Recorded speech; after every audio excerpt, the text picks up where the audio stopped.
Halo, jumpa lagi teman-teman YouTube. Sebagaimana janji saya, setelah video babi kecap, maka lanjutannya adalah sharing resep nasi sayur pahit atau kuah chai pung, atau ada sebagian juga yang menyebutnya kiampung. Mengapa dari babi kecap kita berlanjut ke sharing resep kiampung? Itu dikarenakan untuk pembuatan kiampung diperlukan babi kecap. Oleh sebab itu, jika saya memasak babi kecap, saya suka masak lebih banyak dan sebagiannya itu akan saya angkat lebih dahulu sebelum terlalu empuk untuk kemudian saya simpan keesokan harinya, dilanjutkan dengan pembuatan kiampung. Kiampung ini adalah makanan khas dari suku Hokkien.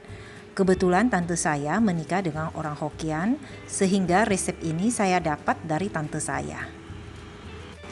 Nah, yuk kita langsung saja ke cara pembuatannya. Pertama-tama kita cuci bersih jamur hyoko, kemudian kita rebus sebentar jamurnya ini sampai lunak. Setelah lunak kita angkat tiriskan, dan air dari rebusan jamur ini kita satukan dengan air kuah dari babi kecap. Jadi sebelumnya babi kecapnya itu sudah kita tiriskan dari kuahnya ya teman-teman. Nah, kita lanjut. Sayur pahit yang sudah kita cuci bersih, kita iris-iris. Potong-potong sesuai selera. Setelah itu kita sisihkan. Kita lanjut dengan jamur hyokonya, kita juga iris-iris tipis. Dan lanjut lagi dengan sosis lapchong atau sosis babi, kita iris-iris tipis juga teman-teman. Setelah itu ebi yang sudah kita cuci bersih, kita goreng sebentar dengan minyak sedikit supaya harum. Setelah harum dan agak kering, kita angkat, lalu kemudian kita potong-potong kasar. Nah, setelah semua bahan kiampung ini siap, terakhir kita cuci bersih berasnya ya teman-teman.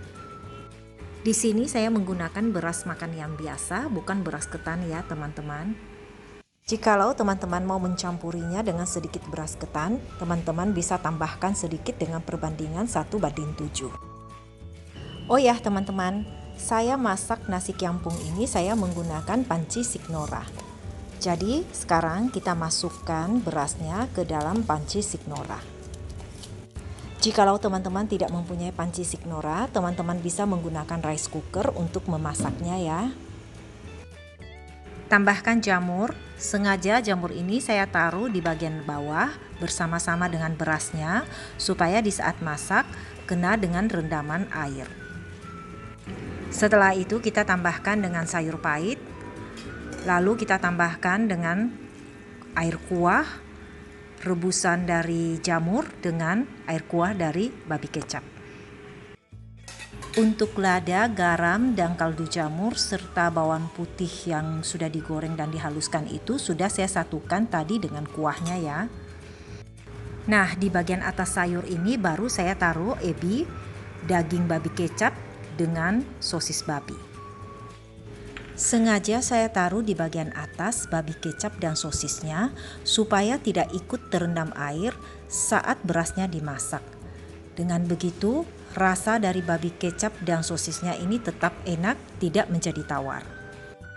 Nah, setelah itu tutup panci dan kita masak dengan menggunakan tombol rice. Nah, setelah tutup pancinya bisa dibuka, kita sekarang buka, lalu kita aduk-aduk supaya daging yang di bagian atas itu dengan sayur bisa tercampur rata dengan nasi yang sudah masak. Jikalau teman-teman memasaknya menggunakan rice cooker, porsinya ini dikurangi setengah ya, supaya nasinya bisa matang dengan baik. Tetapi jikalau teman-teman tetap mau masak dengan porsi yang sama banyak dengan resep saya, teman-teman bisa menggunakan panci dan masak seperti memasak nasi pada umumnya.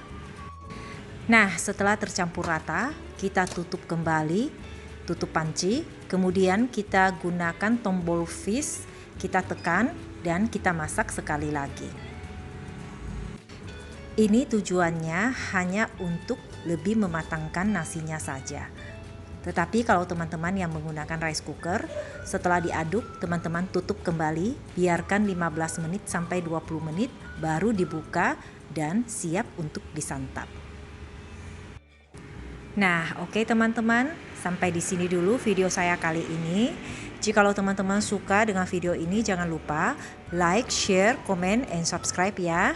Sampai ketemu lagi. Dadah.